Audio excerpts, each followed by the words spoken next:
As nossas posições na semana passada, que foram posições muito firmes, diga-se de passagem, elas foram em razão do nosso compromisso de garantir a prestação de serviço.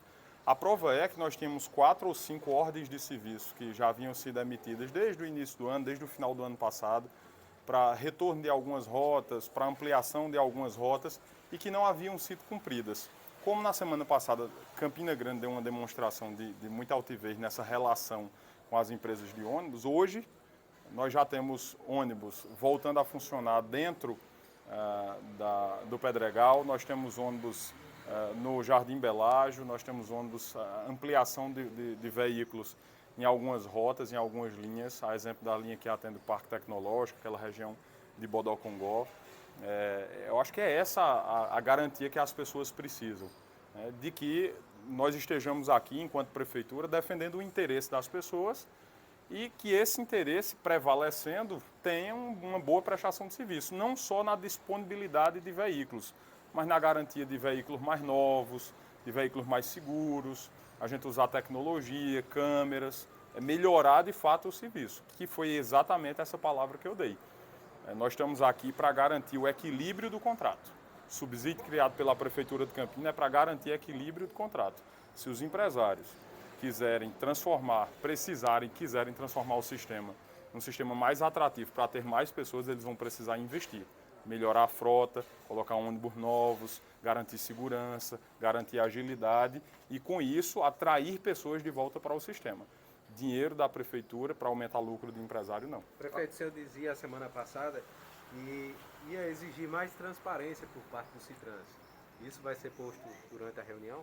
Sim, com toda certeza. Na verdade, a prefeitura, desde fevereiro, vem conquistando passo a passo esse espaço aí de garantia de transparência.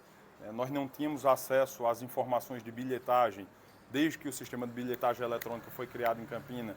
Desde fevereiro nós temos acesso ao serviço, ao sistema que cobra a bilhetagem. Então hoje a prefeitura sabe exatamente quantos passageiros transitaram em cada um dos ônibus por dia de Campina. De fevereiro para cá, nós não tínhamos a convicção técnica, a Prefeitura de Campina Grande não tem a convicção técnica no cálculo da tarifa, e nós assumimos esse cálculo de tarifa e foi por isso que Campina Grande conseguiu baixar, inclusive, o preço da passagem de ônibus.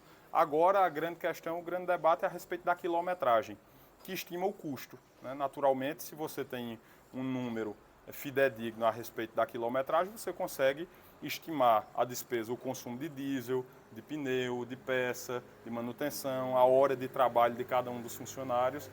E como a tarifa é calculada, custo dividido pela receita, se eu não tenho os dados fiéis de custo, eu vou sempre ficar claudicante, eu vou sempre ficar aí com incerteza, a prefeitura ficaria com incerteza no tocante a essas informações.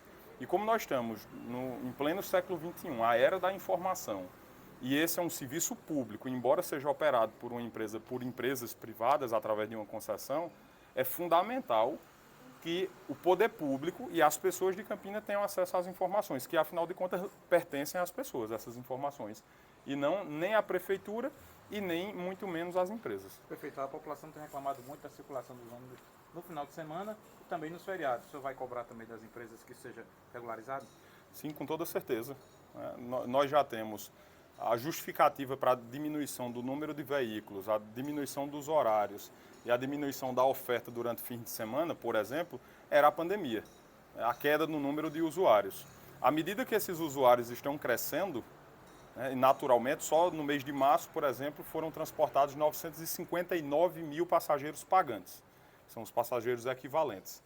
Isso tem crescido mês a mês. Se comparado com fevereiro do ano passado, foram 699 mil. Então, nós tivemos um acréscimo de 260 mil passageiros quando comparado um ano com o outro.